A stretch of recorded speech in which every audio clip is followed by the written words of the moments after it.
Welcome back to CXB. Boxing fans speaking to other boxing fans about how we can further our agenda as boxing fans. This is a no fanager zone. So leave your fanaging at the door. Leave the fanager talking points at the door. Let's make sure we do that before the show starts. Let's make sure we do that before the show starts. Hit the sub button. If you're not subbed, hit the alert if you're not alert, because few people get the alerts if they're sent to them. So try to hit that alert button and hope that you get alerted by YouTube, because most people catch this in the archives. Archive views have been great, and I appreciate that. But make sure as you come in, utilize that comment section to the side, because I will be leaning heavy on the comment section today, because this is one of those boxing fan vent days. That's what this is. So I want to know who's in there. I want to know what you want to vent on, and I'll vent on it with you, because this is one of those boxing fan vent days. I'm good at reading the room. I'm good at reading what's going on in the boxing world, and this is one of those boxing fan vent days. Let's vent. Let's air out our grievances. Let's have some fun here at the same time, but this is a vent day. So make sure to be leaving those comments right there, and hit the X button and hit the like as you come in. Hit the like button as you come in. Saludos, my guy Jesus M. Linux was best in the building as well with the thumbs up. I mean, we got a lot of stuff to talk about. AJ versus Jermaine Franklin on April 1st. Golovkin just vacated his IBF belt. Vacated the IBF belt, so it's going to be Erislandy Lara versus God knows who for the vacant belt, because that division is such trash. Oh my God, that division is such trash. Tank Davis fanboys. Do we want to vent on the Tank Davis fanboys? Oh, rematch clauses are great.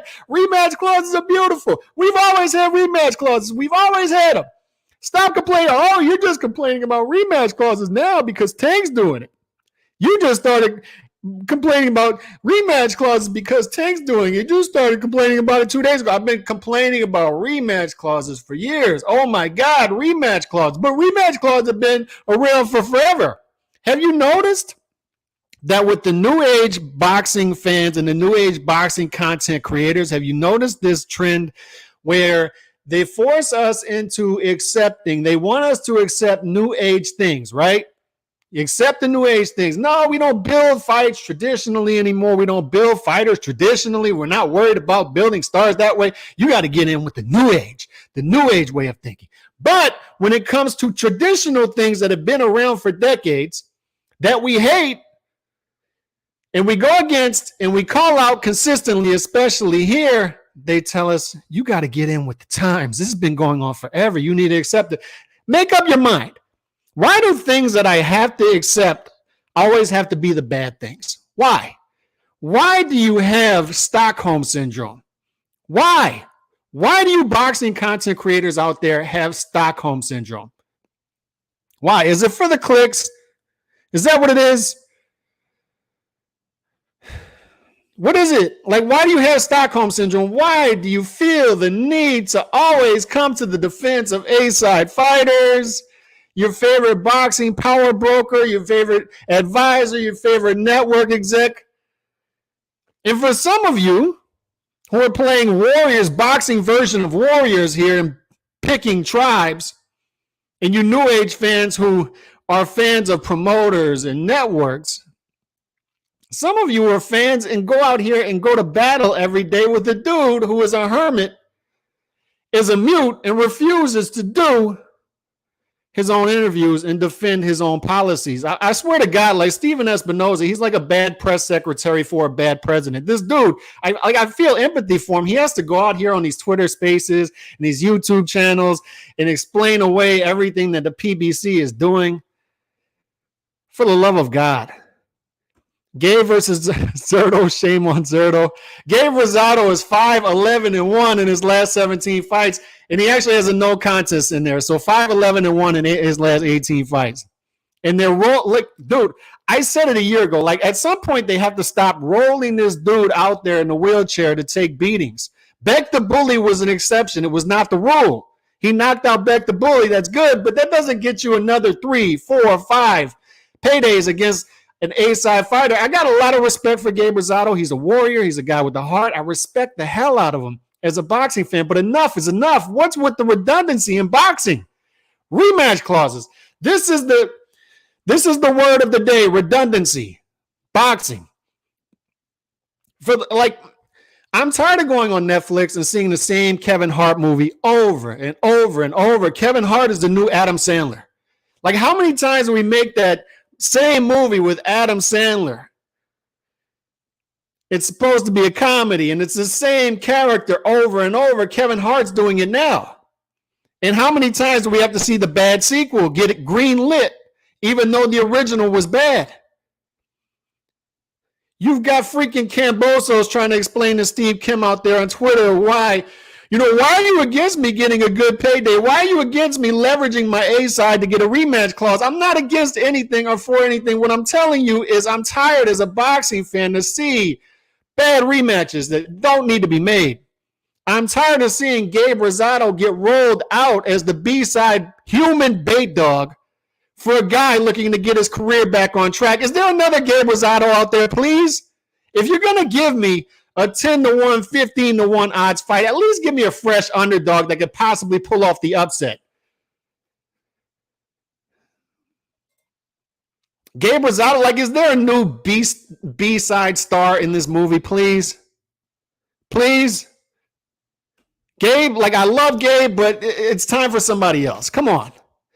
And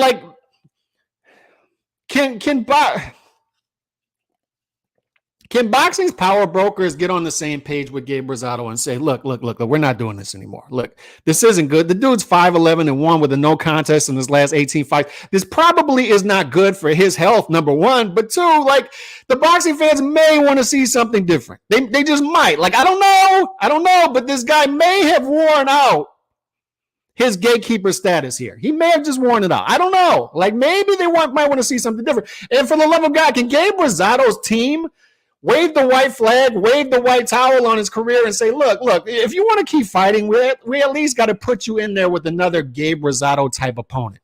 Dude, your whole face is scarred. It's like one big scar tissue at this point.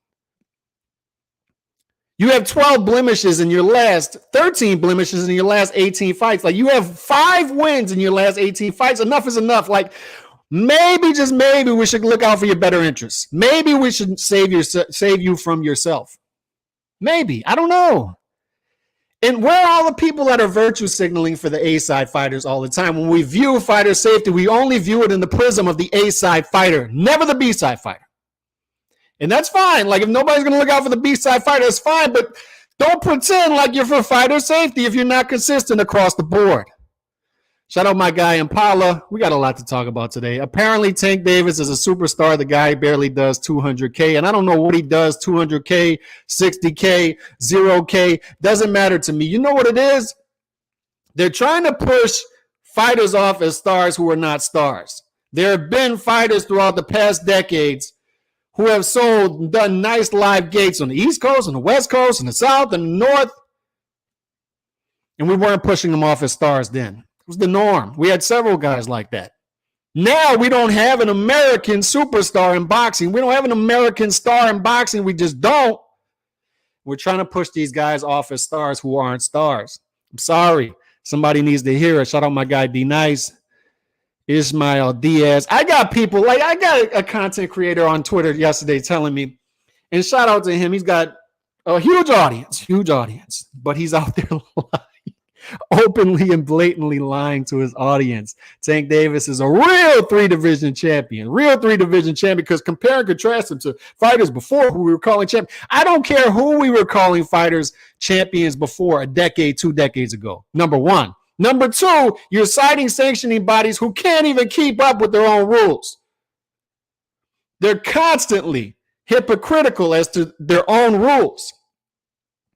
What I do know is this guy won belts in 3 different weight classes. And what I know also is in those 3 weight classes, only one of them was he the main champion. Do we want more belts or not? Do we want more belts? Is that what we want? Stop lying to your audience.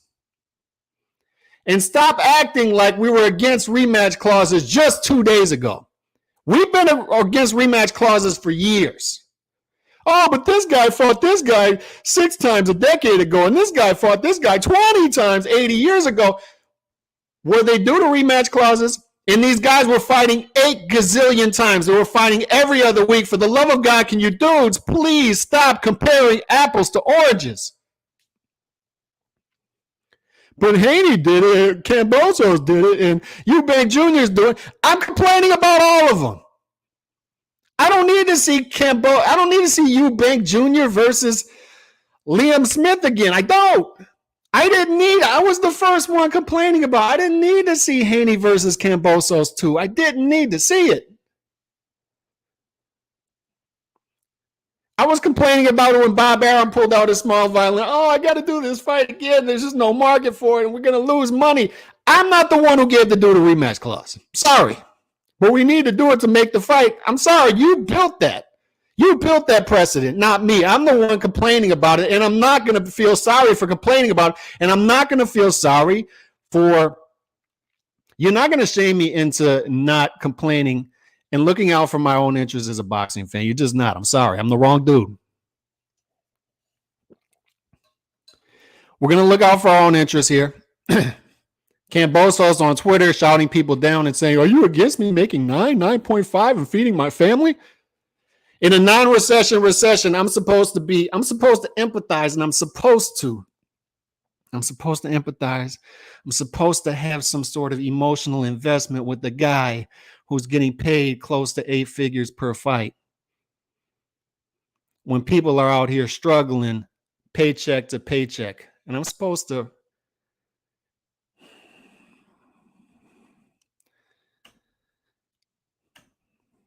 They do it for views and access to the events. Is there anything ever positive ever to talk about in boxing?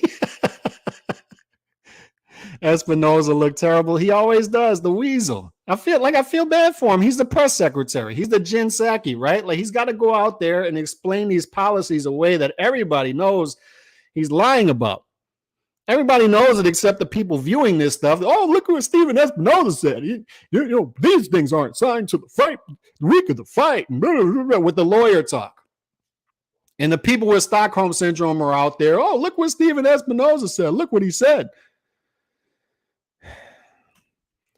Is it true Manny is facing Ben? I don't know. I'd hate to see Manny go down that route where he continues to fight fights like that and get beat. The Roy Jones route. I would hate to see that. I would hate to see it. And Zerto versus Gabe is actually disgusting. That it is. And we'll be talking about that a little more. I hope the boxing guys gave Gabe Rosado to overcome Zerto's shameless. Why Gabe Rosado again? I don't know. I don't know.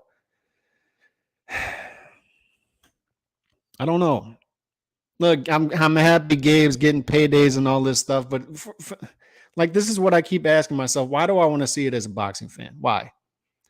And then they'll tell you this. They'll tell you, as a boxing fan, you just have to come to the conclusion that the fighters are in it for the money, you're in it for the sport, and you need to come to that conclusion and be realistic about it, and just don't support what you don't want to support. Don't support the fights you don't like. And I have to tell you, that's a naive take. It's a naive take. A decade ago when I was blogging, there was 8 of us for the website. Only 2 of us out of the 8 are left, me and D-Style. The other 6 gave it up. Don't watch boxing anymore. And I became a casual for a couple of years there, thinking that, I have a voice, and if I step away, things will change. And not only did they not change, they accelerated in the other direction. So if you think, for the people on there telling me constantly on Twitter, just don't support the pay-per-view if you don't like it. If you're tired of fighters going after for the money, stop supporting the fights that you don't like. I got to tell you, it's a naive take. It's a naive take. It doesn't end there. I'm sorry to tell you that. Like, sometimes we have a bad option over here and bad option over here, and we have to take whatever we can get. So our 2 options is we stop supporting the fights that we don't want to watch. And in doing so, we become a casual because there's a lot more of that than actual fights that we want to watch. So we become a casual, and this dwindling base continues to dwindle even more. And you would hope that the market would wise up to that. If this was a true free market, it would wise up to that. But like I said, it doesn't. It continues to accelerate in the other direction. It does not listen to the boxing fan. It does not. It's an artificial market, high minimums, guaranteed dates on networks. It's an artificial market now. So a fighter is demanding and making more than he's putting out as far as revenue, more than he's bringing in as far as revenue. So it's not listening to the boxing fan. There's a disconnect between the fighter, the power broker, and the fans, more so than ever. It proves it. Like it's that much of a disconnect, The power brokers, the boxers are going this way. The boxing fans are going this way. We're demanding that the fights be made. They're not being made, and we're being told, look, if the fights you don't want to see are made, just don't support them. Look, I wish it was that easy. So the other option that we have, since we're being told we have to be realistic, right? Be realistic. They told me all the time, be realistic. So realistically, my only other option is to continue to stay here and get battered like Tina Turner. Ike continues to walk in the door, beat the living hell out of me. Where were you today? Why did you look at him like that? Boom. And I got to continue to sit here and take it. That's my only other option. And since I love the sport so much, that's my other option. And that's the option I'm taking. But that's what I've got. That's my two options. They have a growing number of boxing fans out there with Stockholm syndrome. A growing number of new age boxing fans. Is a battle, right? This is the golden age of boxing. Fighters are better now than ever. No. Once a year is okay because we got to look out for the fighter's safety.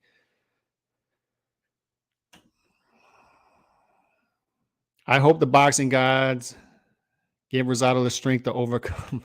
Yeah, I read that one already. The fact is the promoters and networks are stuck in a dinosaur age with caveman business models, while a lot of people would rather watch UFC these days. And I don't want, I don't want to be here doing this, with the constant complaining. We'll have fun with this as well. We'll talk about some positives as well.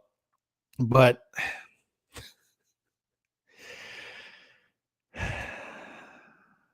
Salute CY, the Don in the building, Mr. T, the eternal bait dog. For the love, dude, they're going to be, Gabe Rosado is going to be 60, 70 years old. And I'm not even joking about this. 60, 70 years old on erectile dysfunction medicine, testing positive for that, rolling himself out there and getting beat up by whoever the Zerto Ramirez is 2 decades from now. And the virtue signalers aren't going to be virtue signaling about that.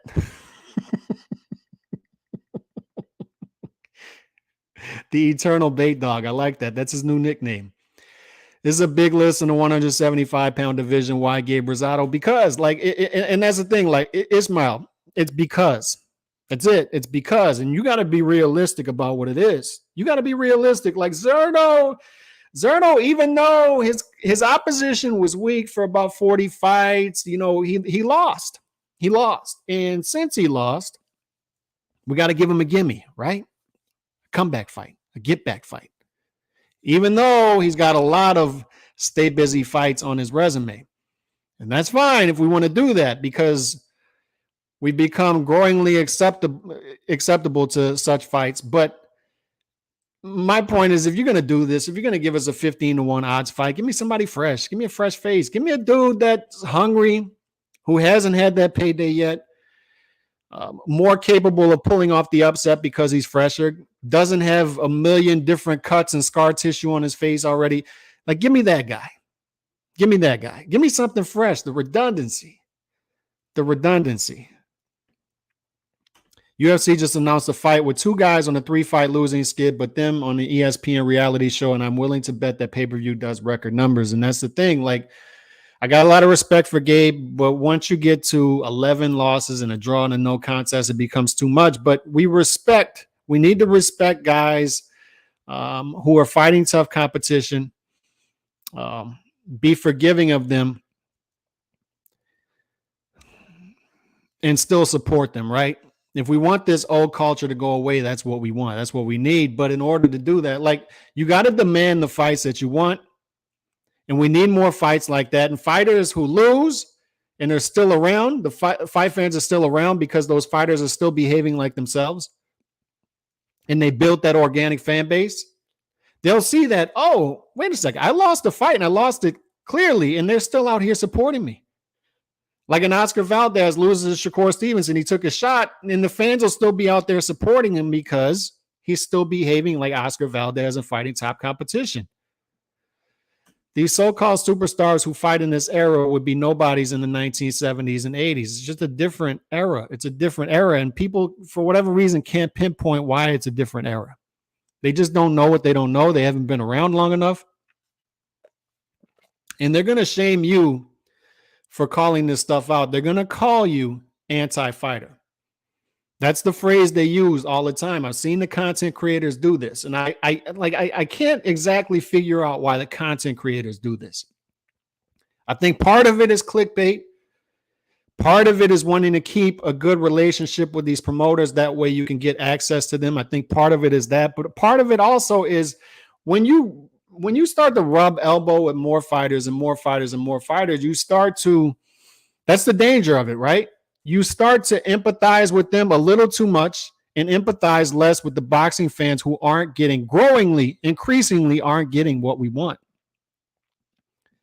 You start to empathize with an A-side fighter who said, look, I just needed the 9.5 to feed my family. Like, I'm sorry you didn't want to see the fight, but what do you want me to do? I needed the 9 million to feed my family.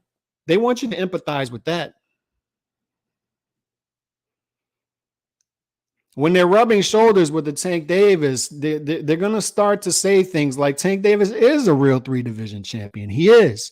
Tank Davis is a superstar. Tank Davis beats everybody. Tank Davis knocks out everybody. I hear people saying this. Rolly Romero, did you see on Instagram and it's rolling around Twitter? He just got beat up.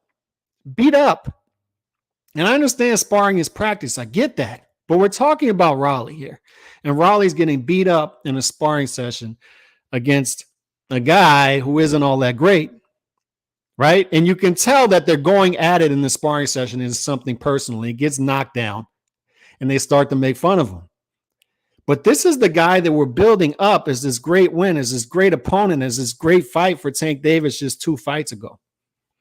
And then 2 fights before that, Rolly Romero lost that fight. And he lost that fight against a guy who ain't all that great. And he looked like he was on ice skates the fight before that. But they'll try to brainwash you into think that Rolly Romero was some sort of credible opponent, that it was some sort of real title fight for a real belt. I understand why the Steven Espinosas, the Al Haymans, the Leonard Ellerbys of the world would do this. I understand why Bob Arum lies for his fighters, Trust Fund Eddie lies for his fighters. It's what they do. I understand why Rick Marijan would go on Twitter and lie for a Jose Ramirez, a Virgil Ortiz. I understand that's what they're paid to do. It's what they're paid to do. I don't understand why the content creators do it. Part of me thinks it's clicks. Part of me thinks it helps their revenue to build tribes. I don't know. But what I'm saying is if you tell real boxing fans to just exit because it's better to not support the fights you don't want to see. If you don't like pay-per-views and just step out the door and don't buy the pay-per-views, what if 80% of the schedule is pay-per-views? What am I supposed to do? And I'm not supposed to complain about that. I'm supposed to just walk out the door and not support it. But you're telling people, educated people, intelligent people who carry the sport, support the sport, ultimately pay the fighters to walk out the door, and you're left with these content creators, and it's the blind leading the blind. The content creators who are out there. I had interactions with them on Twitter yesterday. Big time content creators in boxing. Big time content creators in boxing telling me, I need to get more educated. Have you ever been to a sanctioning body convention? So how are you going to tell me? I've been to the conventions. When you're at the convention, while you're there, can you please ask them? Tomorrow is the 600-day anniversary of Jermall Charlo's last fight. So while you're there, can you please ask them how Jermall Charlo still has a WBC belt, the WBC belt at middleweight, when he hasn't fought in 600 days? Can you please ask them that? Because you're bigger than me. You're bigger than me. Your live audience is about 10 times. You get tens of thousands of clicks every day. So use that platform. Instead of using that platform to explain away the ills of boxing, explain away why rematch clauses are still here and why they still need to continue to be here, and explain away why Tank Davis is trying to force a rematch clause when he's a 3-1 favorite, and explain away why rematch clauses exist, why these fighters are 3 division champions when they don't own the main belt by that sanctioning body. Instead of trying to explain these things away by using precedent from a decade ago, 2 decades ago, maybe, just maybe, you should use your education and your huge platform to, instead of pushing the establishment talking points, to push back against the establishment talking points. Maybe, just maybe, because you have a bigger influence, you have a bigger platform. Maybe you should use that. Because you don't have credibility with real people when you do that. Your chat is full of zombies. You don't have a highly intelligent chat. Your chat is full of zombies. You're tribal. And you're pushing tribal talking points.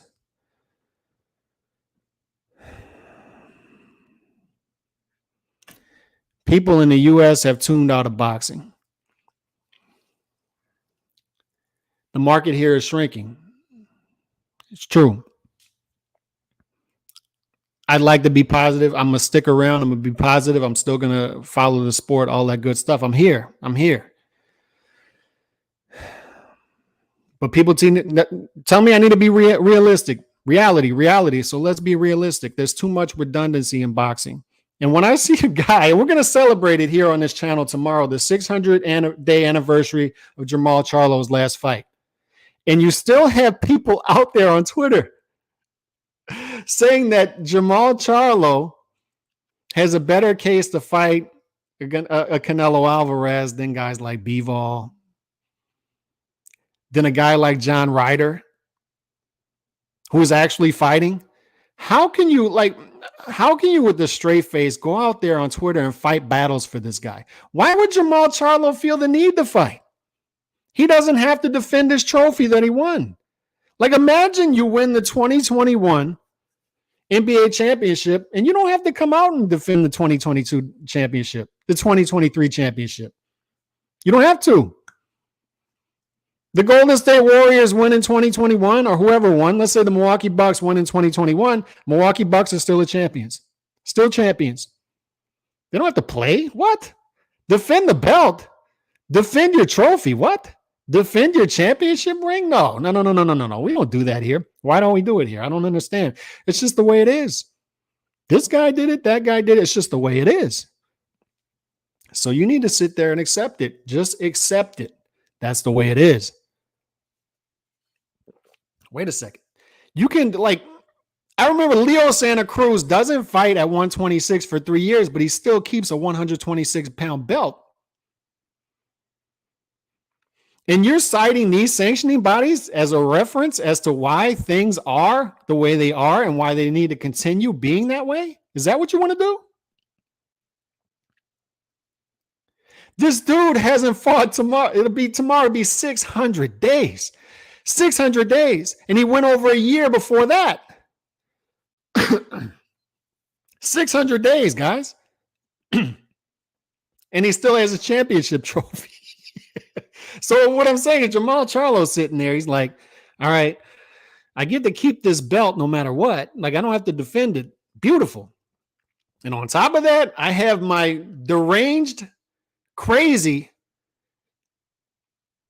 extremist fan base fighting battles for me on Twitter, YouTube, Instagram, so I don't have to fight these fights myself. They're telling me I already beat Canelo. I would beat Golovkin because he's old. I'm already the best middleweight in the world without having to actually do it. So why go out there and fight? What's the incentive? And the incentivization process is whacked out in boxing. It's why you have this huge disconnect between boxers and fans. Boxers can openly come out on Twitter and say, I have to feed my family for the 9 million. So don't question that. Don't question that. Don't question why I would use my leverage for a rematch clause. Don't question that. What do you mean don't question that? I don't want to see Kambosos versus Haney 2. I don't want to see it. You're anti-fighter. Are you against me? Like, are you really against me going after my bag? You're anti-fighter. You hate fighters. Wait a second. What? What just happened? Anytime you speak out against the establishment, they're going to shame you and call you anti-fighter, anti-boxing, etc. No, you're pro-boxing fan. Don't let them do it. Don't let them get away with it. Let's hope Manny versus Ben is a joke. Eddie been making fun that fight. It's unbelievable. Let's see what else we got. Andre in the building. Appreciate you swinging through. Espinosa's got those used car salesman vibes that he does. He's got that down. He's got that press secretary thing down. Steven Espinosa has no issue. Does he chauffeur Al Heyman around as well? Because he does his interviews for him. Al Heyman doesn't have the decency to come out here and actually do an interview and defend his policies. So Steven Espinosa has to come out. The Weasel has to come out there and do it for him. He has to explain this stuff away. He has to explain why a rematch clause is even in the discussion. Why is it even in the discussion? Oh, you just hate Tank. That's why he's speaking out. No. Canelo is one of my favorite fighters. I'd rather see Bivol versus Beterbiev. I'm sorry. I spoke out against AJ's rematch clauses all the time. I love AJ. Like AJ, a dude who fights Dillian White, Charles Martin, Brazil, Molina, Klitschko, Takam, Parker, Povetkin, Ruiz twice, Pulev, Usyk twice. I love that guy. He's giving me the fights I want, win or lose, and I'm going to continue to support him. And although Jermaine Franklin is the fight on April 1st, and I don't really want to see that opponent, he's promising me 3 fights this year. At least 2, maybe 3, and I know the bigger fight is going to be behind that. That's why he's developed that relationship and that trust that I trust something's coming behind that in 2023. That's why I give him a bit of a leniency there. But where it stops is I don't need to see a rematch clause when it comes to James Franklin or Dillian White if he fights him again. Don't need to see it. And I would have rather, and I said it at the time and I got receipts, and I've been consistent with this across the board. I would much rather see Fury versus Usyk for undisputed than see Usyk versus AJ 2. I said it at the time. Why is there a rematch clause? Why do we continue to flip chapter after chapter after chapter in this boxing book and not just get to the end? We had undisputed on the table multiple times. Why do we need to see Fury versus Wilder 3 when we had undisputed on the table at the time? You could have went to Fury versus AJ. Huge fight.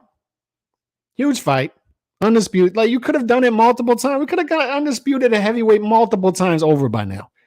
We got to continue with this long process. Oh, we need this meaningless mandatory here. Let's do that. Oh, you thought we were getting undisputed? Joke's on you. You're crazy. You're a stupid boxing fan. You thought we were getting undisputed. You thought you were going to get the fight you wanted next. Nope. Rematch clause. Rematch clause didn't become a trend to ran against 2 days ago. So you're not going to hit me with that over there. You guys just hate Tank. Poor Tank. Oh my God, poor Tank. Poor Tank. We're all against Tank. Poor Tank. We all just hate Tank. Poor Tank. Like, what are we going to do? Like, all these people just hate Tank. Everybody's out to get him. You just don't recognize the generational talent you have in front of you. You just don't understand how good Raleigh actually is, even though he was knocked out by his sparring partner on Instagram yesterday. You just don't understand how good the guy actually is. You don't understand. Like, you don't understand boxing. You don't understand that Mario Barrios was actually a great win at 140. You don't understand how great a catchweight fight between Tank Davis and Keith Thurman would have actually been. Like we were demanding over here. Yeah, I hear you. We're all out to get Tank. We're all out to get him. All out to get him. I love boxing that much. They've got me regardless, but I will still make a point of calling out when guys are just taking constant mismatches. And we're going to continue to call out that we're not being heard. You can't be naive enough to think that just because if there's a fight that you don't want to see, you just don't support it. You can't be that naive at this point. You can't. Because you're naive enough to think that this is a free market and not an artificial propped up market. These are propped up stars. These are propped up matches that are actually mismatches. We're artificially trying to build stars, which does not work because we sniffed that out. The only way to build a star is through traditional manner. But if you just check out, because I've done it, I know it doesn't work. If you just check out and walk out the door, and then the market sees that the market is dwindling. You know, the power brokers see the market is dwindling. We need to do something here. I'm telling you, they're not going to get that point. They're not going to care. They're getting their investment money. They're putting on their mismatches. They're trying to artificially build up stars, giving them high minimum still. And the boxing fans with Stockholm syndrome are going to sit there and just laugh at you for walking out the door. And every once in a while, there's going to be a good fight. And they're going to say, look at how great boxing is. Look how stupid you were to walk out the door. At the end of the day, throughout the business, throughout the politics, we still love this sport. It is a sport. We view it as boxing fans, as true boxing fans, as a sport, not a business. Let them say it's a business because it is a business to them. We understand that. It's not that we don't understand that. We understand it. We get it. We don't need you to explain it to us. We don't need you to explain things are the way they are. We see that the sky is blue. We get it. We understand how sanctioning bodies work. We understand how Steven Espinoza works. We understand how Al works, Trust Fund Eddie, Bob Arum. We get it. We get Oscar and his fake abs. We get it. We get all of it. But as we're here, we have a right to complain about it because it is our sport that we love. It is a sport to us, and we're going to stick around because it is a sport. Through all the nonsense, we're going to stick around, get better for the time being, and hope that a reset eventually comes. And when that reset comes, if it does come, it's going to be a brutal day for these fighters. And you know who they're going to have to blame for it? It's not going to be the boxing fans that have been here through it with them. It's going to be the people who artificially propped up this market that's eventually going to collapse. It's going to collapse. Fundora's last fight, there was like 10 people in the audience, and that's because nobody was promoting the fight. I had people out in LA telling me there's nobody promoting this fight out here. Fundora is from here. He's a fun, exciting fighter. Nobody's promoting him. Morrell Jr., his fight wasn't even on the PBC website scheduled until 4 days before the fight. I have the podcast there on the channel. Like I'm sitting there. I put it up. Morrell Jr. is not on the schedule, and the fight is in 5 days. Good Lord.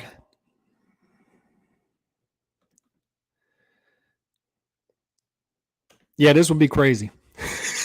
He pulls off. But he's not gonna, is the point. He's not gonna. The Beck the Bully fight was the exception, not the rule. These new Vatos coming up just don't have it. They don't have superstar potential, just hype. And I would go further. The new content creators don't have it either. It's the blind leading the blind. This isn't the YTBC of 11, 12 years ago. It's just not.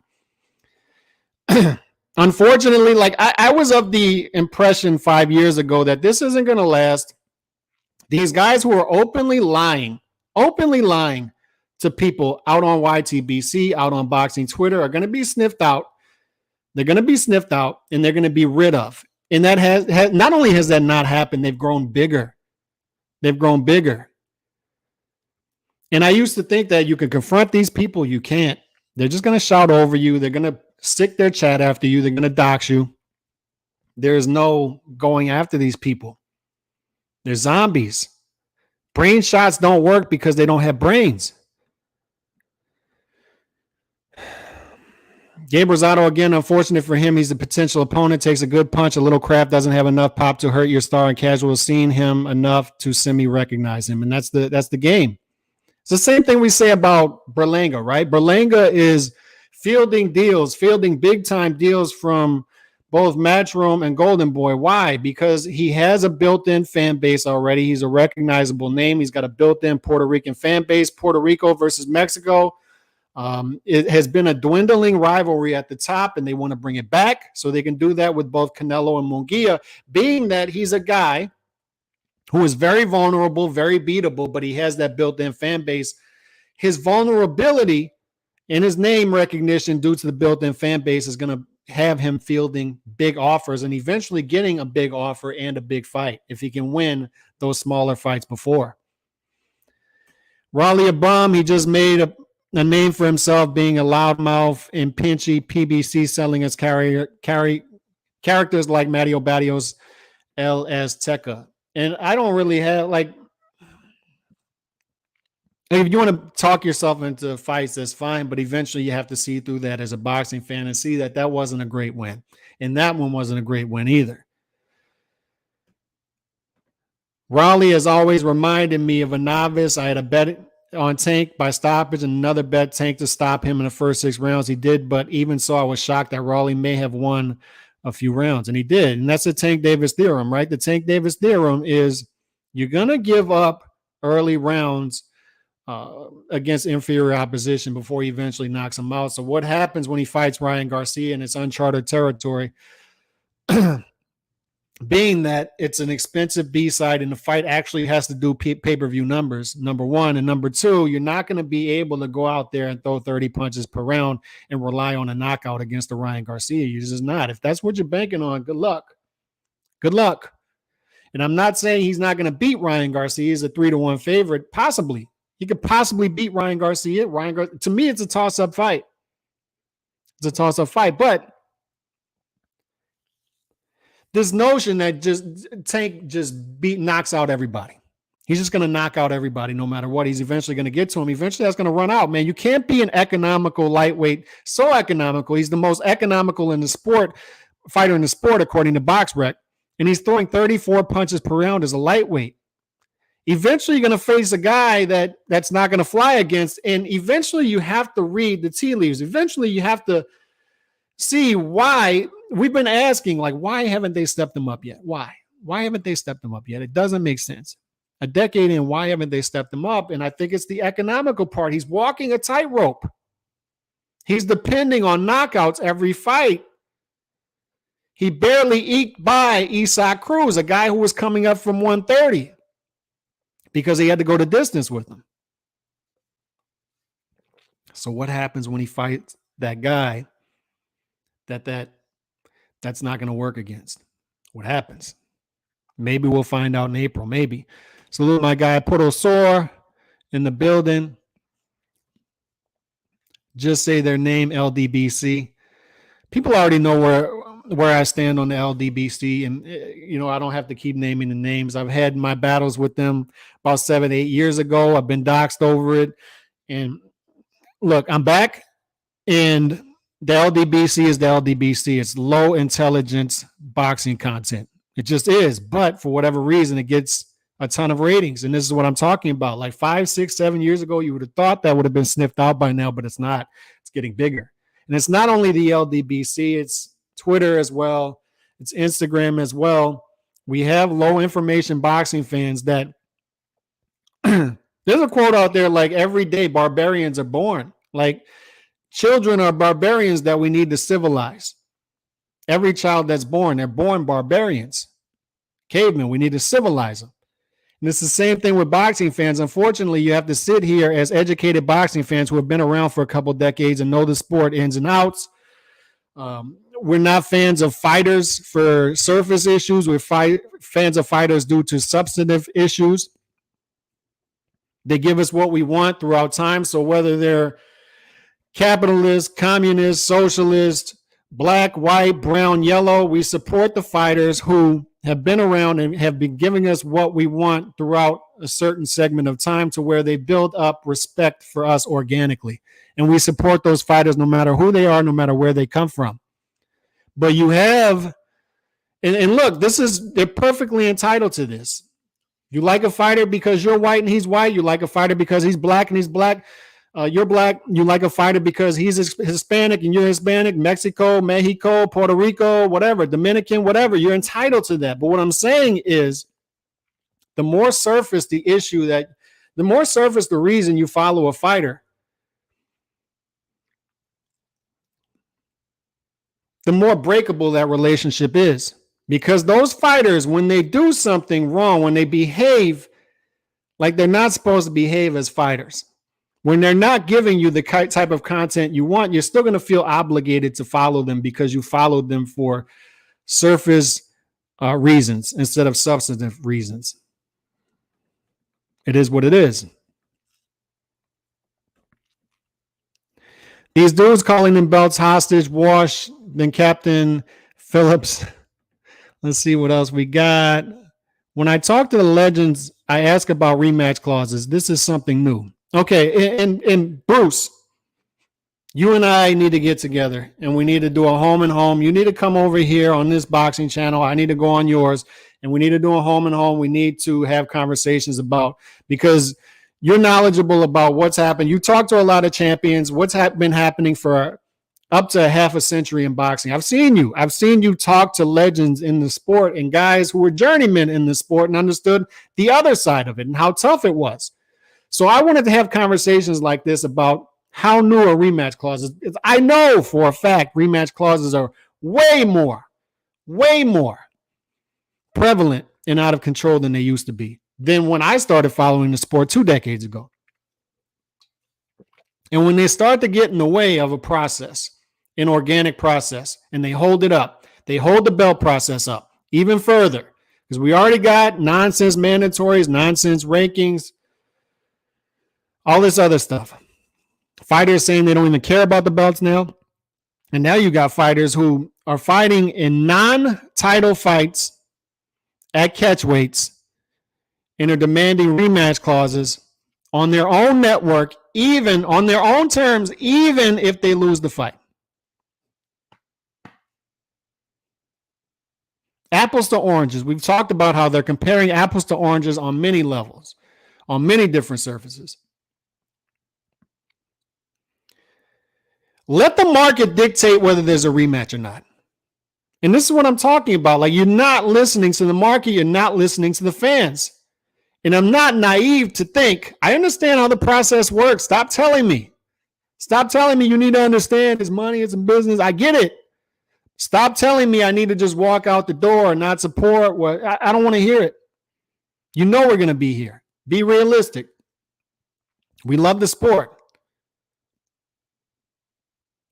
Don't explain this stuff away, is what I'm saying. I understand it is the way it is. Precedent has been set. I get all that.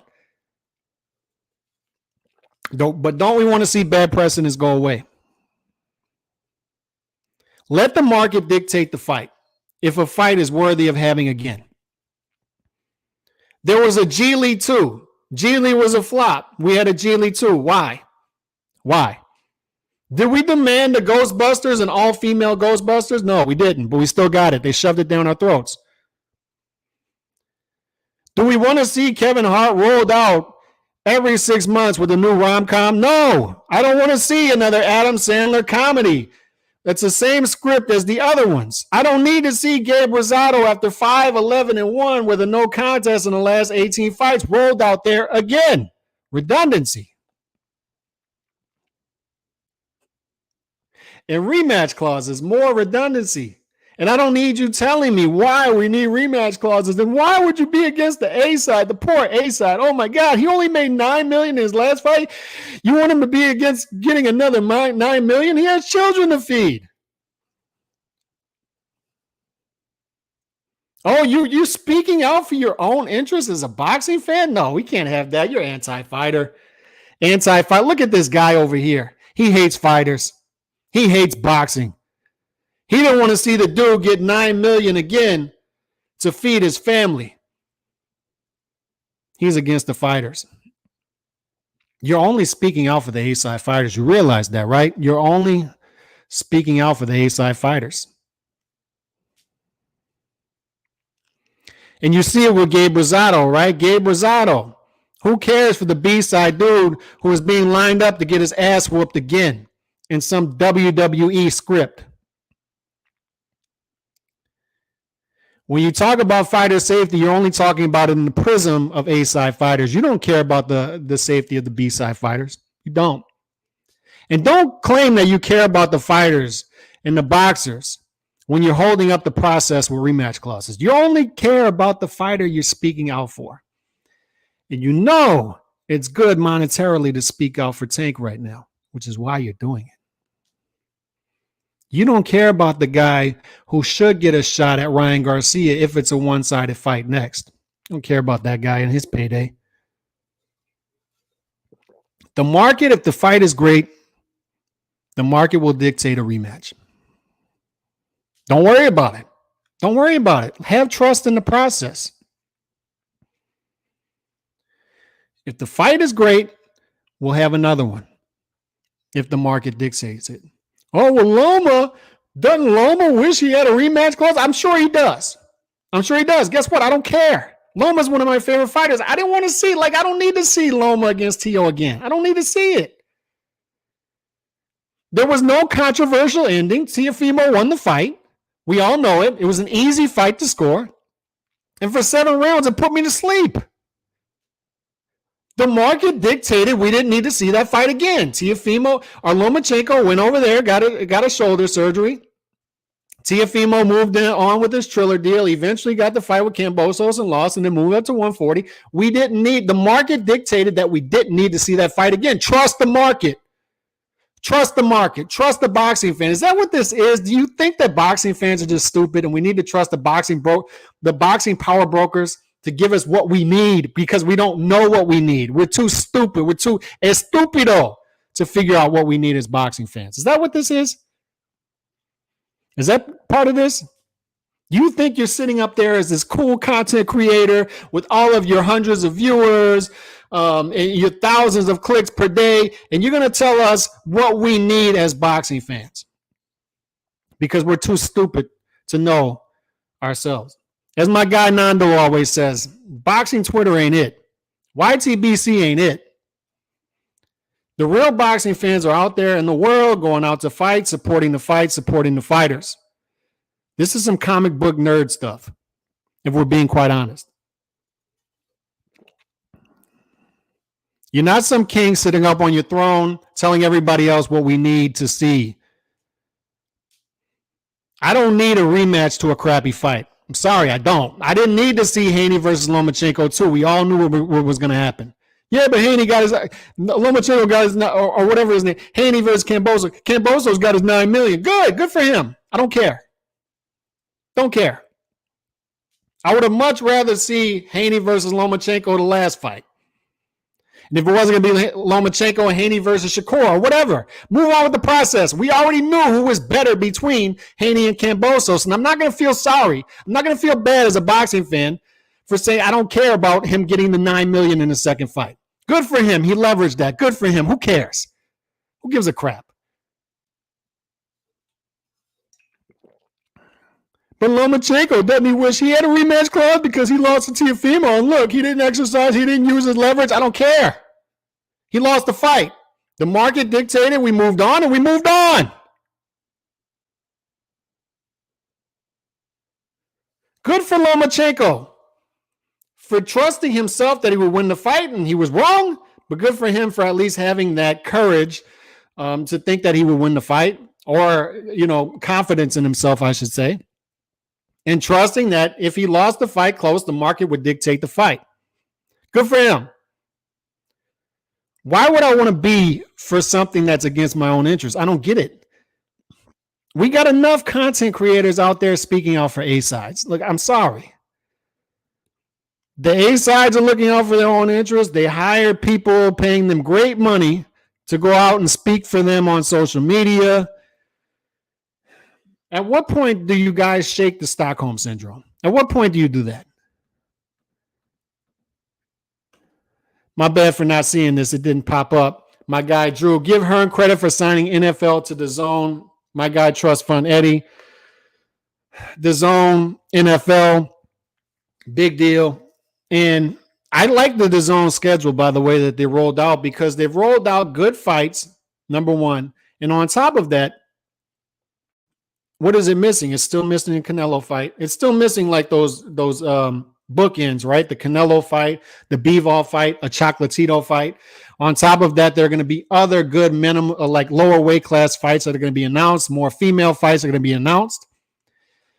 You know, I thought DAZN did a good job in 2022, and I think they're going to do a great job in 2023 from where it's rolling out. I've called out DAZN in the past for giving us pay-per-views when they said they weren't going to give us pay-per-views. So we've been consistent on that as well. And the good thing about Trust Fund Eddie, I got to give, is unlike another Herman out there, unlike a mute out there, he actually goes out and gives his own interviews. He actually goes out and defends his policies, unlike somebody else who everybody wants to defend on Twitter and YouTube. Oscar De La Hoya, fake abs and all, fishnets and all, still goes out and defends his policies. Good for him. He still goes out there and lies to your face.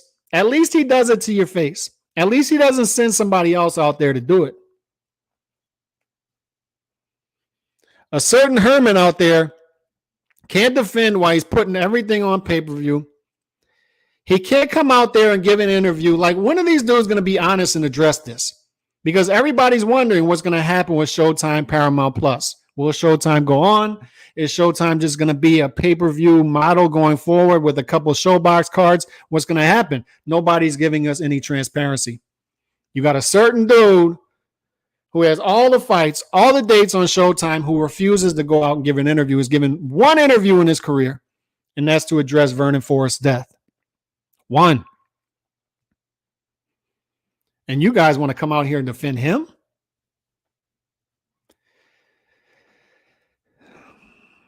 Unfortunately, people on YTBC channels talk very little boxing. Yep. A lot of times this isn't about boxing. Boxing talk is becoming some mediocre as time goes on. It's really hard to talk about. That it is. Like, I know boxing historian too. Much like guys like Bruce Gas, much like guys like, let's see, who else we got? Black and Brown Boxing, much like guys who, with the good YouTube channels, good content, who just want to talk boxing. There's no agenda other than furthering the agenda as boxing fans, just demanding what we want as boxing fans. Those are the channels that are overlooked for the more tribal channels that are continuing to grow their audience. That's fine if that's what you want, but it just highlights how unhealthy the sport can be and where it's at. I like fighters from all over the world, all types of styles, I'm sure do, though. These fighters today, pampered, spoiled bees. And I wrote an article about that today, and it's going to be on itrboxing.com later on. Lukey Boxing's outfit, shout out to him. And it just speaks about that. Like, they're putting the A-sides on bubble wraps. And when they say they're speaking out for fighter safety, when they say they're speaking out for the fighters, they're speaking out for the A-side fighters. They don't give a damn about the B-side fighters. They don't give a damn about it. They care less about it. When they virtue signal, it's going to be about A-side fighters. It's not going to be about B-side fighters. They don't care about it. And when they tell you, just like when you speak out about the high minimums, about these fighters getting high guaranteed money and being promised being on a network certain amount of times per year, when you say they're not fighting enough, they're going to call you anti-fighter. But that model right there, is it healthy for all fighters across the board? Ask yourself that. Is that model right there healthy for fighters from the top to the bottom? Or is it just healthy and good for the fighters at the very top? Because you're going to hear these content creators do it. You're going to hear it. You're going to hear it all the time. Just go on YouTube today. Do yourself that homework. The channels that you know, the clickbait channels, just go on them. Go on them. Like 10 minutes at a time. Just click on several ones 10 minutes at a time. They're going to be doing this. They're going to be speaking out for these high-name fighters, these big-name fighters, as if those fighters don't already have representation. It's the fanagers. It's the fanagers doing this. And the managers are the ones building the big audiences, but they're low intelligence, or they're very clever and they know what they're doing. To be fair, if you're always going to be here, there's no incentive for them to change, just like in a toxic relationship. And I already disproved that earlier in the show. We're in an artificial market. This is not a free market. I did this already. I left a couple of years ago. I said, I'm not going to support this. I'm just going to walk away. I'm going to drop all the apps. I'm going to do that. What happened? This model accelerated. These fighters are not producing the revenue that justifies their high minimums. They're not. There's a gap there. There's a gap there. And as I go away, as these other, like 8 of us were running a website, a blog. Only 2 of us are left, me and D-Style. The other 6 left. And as that dwindles, you get more pay-per-views, because they'll tell you, in order for you to see your favorite fighter, it has to be on pay-per-view in order for us to pay him the high minimum. So this market accelerates. It's not a free market. It's an artificial market. These artificially propping these fighters up as stars. They're lying to you about the numbers that these fighters are doing. They're lying to you about the pay-per-view numbers. Look, I'm not stupid, man. I've been around here for a while. Tank Davis replay averages about 117,000. I'm looking back at numbers for a decade ago, 2 decades ago. And I'm not seeing examples out there of pay-per-views doing better numbers, doing better viewership than the replay. The replay generally does better. So how is it that this dude does 225,000 buys, double the amount that the replay did? It doesn't add up. It just doesn't add up. But in an artificial market, there's eventually going to be a reset, because it's being propped up. It's going to tumble at some point. There's going to be a reset, and these fighters are not going to like to be there for the reset. For the fans, it's going to be good, because he finally will be getting a market that makes sense. This market does not make sense. So you're not just going to walk away and things are going to magically turn good. That's not how this works. I never watched so much amateur boxing fights like I'm doing in the past 10 years. A terrible fight with Rosado versus Zerto. I guess Rosado needs the money, or he doesn't know how to quit. And look, Rosado does some commentating. I'm sure he's got some other things going. I think he does real estate as well. And it's just hard to see, man. And that's the part that the people out there preaching about, oh, you're anti-fighter, that's the part they're not talking about and they're not seeing, is you have a growing number of fighters like that who are retiring broke, who have been in tough fights, because we have so many wide, odd fights now. We used to have more close, odd fights. We used to have more toss-up fights. It used to be a market that made sense, to where fighters would have resistance, and then they would break out through that resistance, legacy before currency, and then they would get more of both on the back end. It's not anymore. They're getting their front end money. They're not incentivized to do well. No matter if you walk away or stay there, the market is going to continue to dictate that these fighters at the top get paid a lot of money, and it's not going to incentivize them to fight top opposition, to fight tough fights, and to fight more than once per year. I'm sorry. It's not. If that makes me anti-fighter, so be it, to point it out. If that makes me anti-fighter, so what? It's very subjective with these ignorant-ass fans. I don't want to see Haney versus Camboso. And look, I'm there with you. All respect to Cambosos. He comes to America, he upsets Teofimo Lopez. We're all in agreement there. We all got respect for him. Great win. But what happens is they use their leverage in every single way possible now, and it's their job as fighters, right? And it's their job. The people representing them, it's their job, right? To get them as much money in incentives as possible in negotiations. But what is it leading to for boxing fans? It's leading to us getting less of what we want and more people walking out the door. So over time, these fighters are going to be getting less over time. The fighters who are walking in the door 10 years from now are going to be walking into a much different market than is today. And it's the fighters today that are ruining that for them. And it's not their, I guess it's not their job to look out for that either. I'm just saying there are people who came before them who paved the way. I don't know. There are no solutions, only trade-offs. There's no solution to this problem. All I can do is hope that we stick around long enough and see a reset happen and we get more of what we want as boxing fans, because rematch clauses ain't it. Rolling out a guy 5-11-1 in his last 17 fights ain't it. I've seen enough stay busy fights from Zurdo Ramirez. I don't need to see another one. Sorry.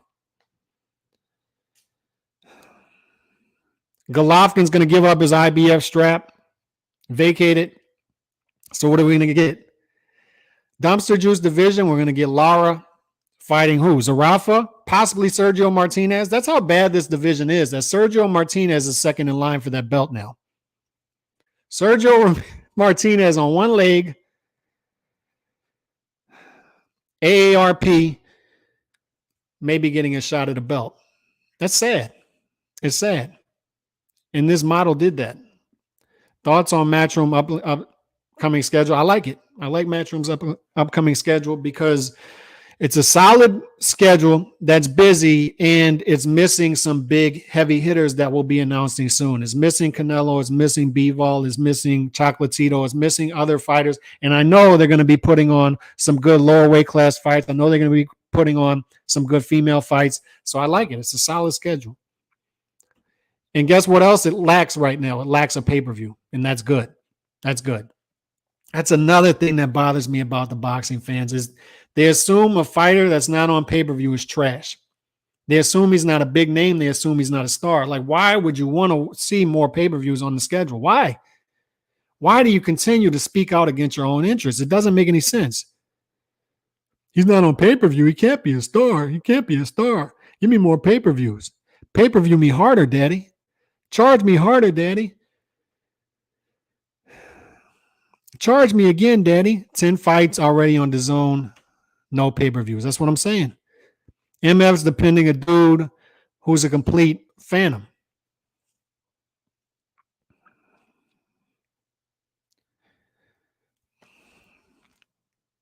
The psychology behind that, like a dude who doesn't even care enough about you to come out and give an interview. He's got to send his weasel out there who probably chauffeurs him around to come out and give interviews and lie to the people. And you're out there capping for him every day. Fighters who don't even know you exist, could care less about you, coming on here and at the expense of the greater good of boxing, coming out to speak out for the interests of your favorite A-side fighter is trash. And you're trash for doing it, right? It's trash. Shout out my guy Nando in the building. Always appreciate you coming through, Nando. Zurdo just fought Bivol in a fight that he forced. Can't get no slack. Maybe he should sit at home for a year, fade the heat. That's not what I'm saying, and I spoke about that earlier. There's a difference between Zurdo and AJ, right? AJ has built up a great resume, win or lose before, and he's built up credibility with us that he's going to give us what we want, even if it's not the next fight with Jermaine Franklin. So we have a trust in that process. Do we have a trust that after this fight with Zurdo, between Zurdo and Gabe, that Zurdo is going to hit us with a bigger fight on the back end of 2023? Has he built up that trust, number one? And I do appreciate him forcing the fight with Bivol. I do. And even after a loss, I will still support him as long as he gets in there with bigger competition. My bigger issue with it is that it's Gabe Rosado. It's not so much Zurdo, it's Gabe Rosado. At some point, when you see a guy is 5-11-1 with a no contest in his last 18 fights, we all got to step in and say, look, no. We're not going to do this. I don't mind you putting on a 10 to 15-1 type of fight in your next fight. That's fine. That's fine. You're coming off a loss. That's becoming acceptable, growingly acceptable in today's boxing age. You're coming off of a loss, do an easier fight. That's fine. Get your career back on track. But give me a fresher face. Give me another underdog that hasn't had the paydays that Gabe Rosado, and it's not believable at this point. Like, how many times do we need to see the movie in the same way? The same movie in the same way. Like, you see the same movie 18 times. And once out of the 18 times, it ends surprisingly. Beck the bully. At some point, like, you gotta say, I'm shutting it. Like, I'm not gonna watch it the 19th time. Right? Do I need to see this movie 19 times when one time it surprised me? Give me another underdog. Give me a fresher face, and I'm fine with that. I'm fine with it. But Gabe Rosado, man, like at some point, somebody in his team has to step in and say, look, white flag, white towel, dude. I can't be for this anymore. I can't have you walking around with every area of your face scar tissued out. I can't. We got to look out for your brain. I don't know. Like, who's going to step in for this dude? Appreciate the super chat, by the way. My guy Nando. Please jab the like. Thanks. Definitely appreciate the support. I'm surprised Bivol ain't fighting better. BF dude has been carefully managed his entire career. Didn't even want the Zerto fight. Why? And that was Trust Fund Eddie tried to get in the way of that, by the way. Trust Fund Eddie said, no, we're going to do the Buatsi fight. No, we're not. No, we're not. Get out of the way. Get out of the way. I got to give Bivol credit for 2022. He was the fighter of the year, Nando. Like, he upsets Canelo. He was a 5-1 underdog. He goes in there after that, fights Zerto. That was supposed to be a tough fight, and he wins convincingly. I got to give him credit for that. And I do believe he wants to better be a fight. I do believe he'll fight somebody like on Buatsi's level, a top 10 guy before that. And Canelo, again, like Canelo was just a pound for pound champion a year ago. He was. He was seen by many as invincible a year ago. So if you go 2 out of 3 fights beating Canelo, I got to give you credit for that. I got to give him credit. Bivol Buatsi, yep, that's what I was just saying. That one's going to be announced next, I'm sure. And that's a decent fight. Like it's a top 10 fight. It's just not what we wanted to see before Zerto. And Trust Fund Eddie tried to get in the way of that. Pay-per-view has been a dead market for a long time. Yep. It looks that way, right? I'd rather watch a Rosado Beck rematch. No, and me too. That's one. Like if Rosado is going to be in a fight with an A side, that's it. Like that's the one I want to see. That's the only one I want to see. Let's see if that was a flash knockout. Let's see if that was a lucky punch. Let's see. Because Beck the Bully has looked good since then. Let's see. Let's find out. So that's one. But Rosado has said, what has Rosado said when people ask him about that? I already beat him. Why would people want to see that? And that's my same sentiment when we talk about Rosado in a big fight. It's like, we've seen it. Why do I want to see that? When Gabe Rosado got on the flip side of that, he acted the same way as what he claims to despise. I already beat the Beck the Bully. I already beat him. I don't need to fight him again. I knocked him out. Okay? I don't need to see you in big fights anymore then. Don't need to see it. Ryan agreed to the B side of the promotion. Money split and one-way rematch clauses. Issue is PBC is trying to break the original agreement. If Ryan wins, the Zone will be the lead network. And that's how it should work, right? And this is my point is let the market dictate what happens if there's a second fight. And at that point, the game board is reset, right? If Ryan knocks out Tank, the game board is reset. It's flipped. And now Ryan should be the one dictating the terms, right? Ryan should be the one saying, no, look. You want the fight? Come over here. You come fight on the Zone. I went to Showtime this time. I gave you everything you want. I gave you a lion's share of the money. I gave you the network. I gave you all of it. 136 catchweight split. I gave in to everything. So if I win the fight, I've earned this.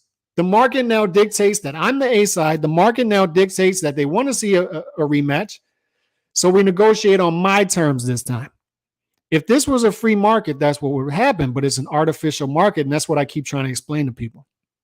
You can't just walk away and expect that if you walk away and not support what you don't want to support, that everything's going to be fine. That's not how this works.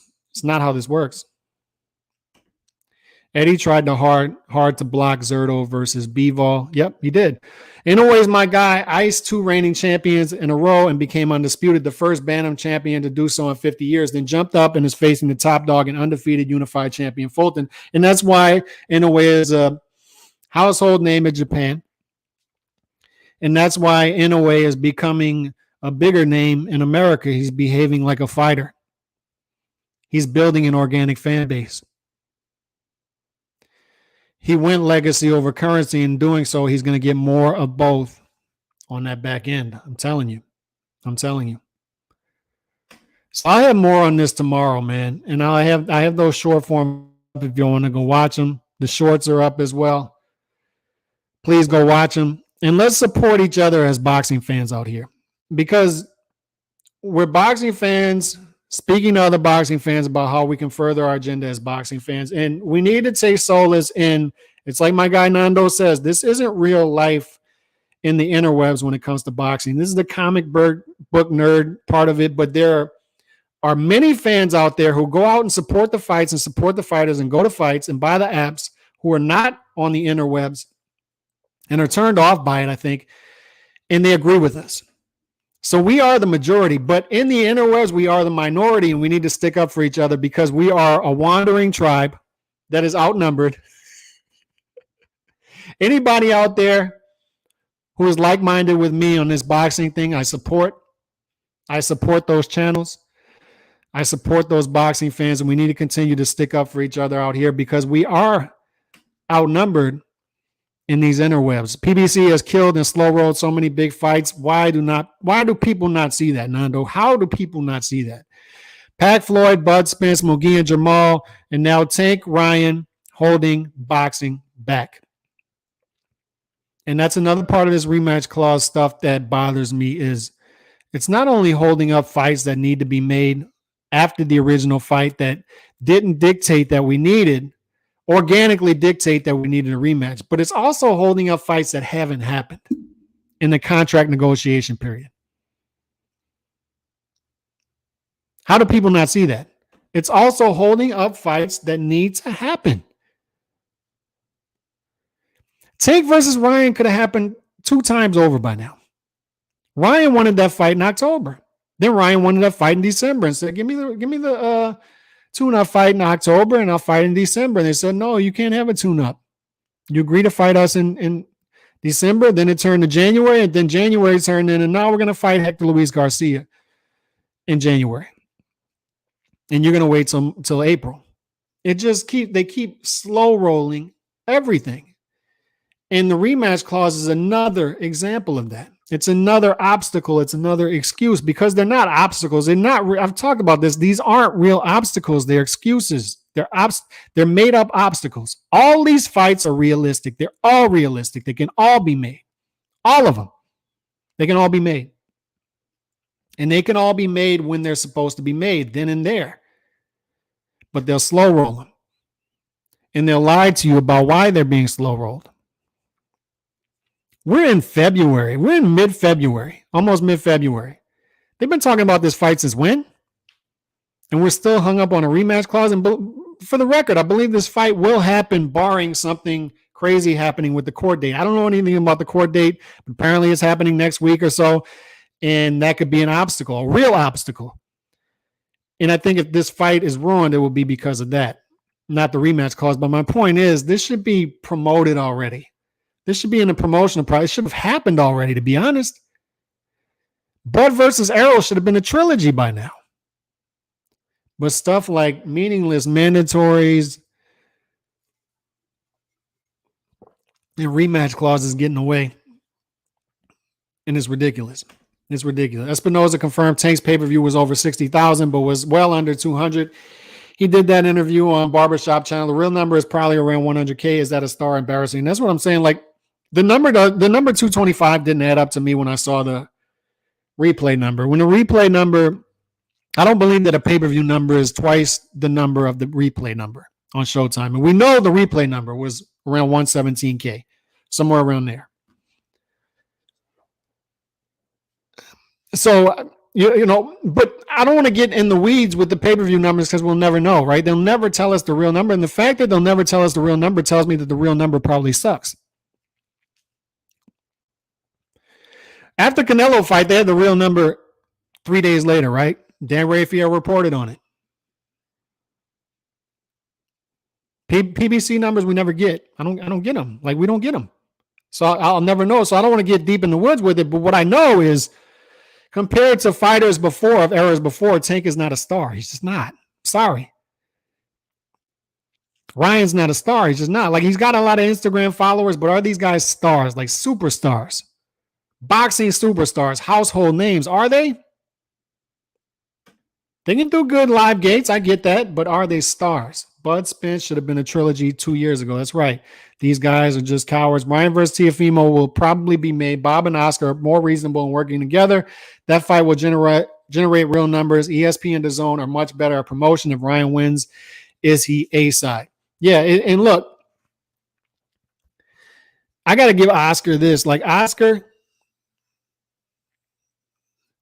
has proven that he will put his fighters in precarious situations. He will put them in there with guys. He will. So I do believe that fights like that can be made as long as Ryan wants them. Because what happened? Canelo wanted fights that Oscar did not want when Canelo was with Oscar.